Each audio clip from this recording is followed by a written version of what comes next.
Hali qarayız. Bu 303. hadis. Bunun ahamiyetliği gerçekten pek ahamiyetli.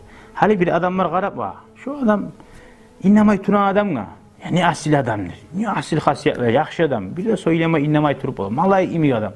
Malay imi adam olay bola. Malay imi adam bola. Allah'ın buyruğu gelgen zamanında aytma taqsını gertini aytagan adam. Yamazatını gorgona toxtatagan adam. Bişav mi turan adam zati yaxşı bola.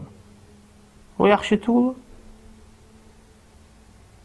Peygamberin sünnetine Allah büyüyen buyruğunda yürütmay bişav yemek duramsa zati yaxşı bola. Buna qarayız hali şu hadisega. İnşallah gelen hadiste neçik yaxşı qiliq degan zat iyilikte bolmata adamı. Labbayk deb libo yaxzaka chaqirgan zamonda mecit işleymi qo'shul adamlarga. Eki erişken adam var mı? Gördün var maslahati arasına girip.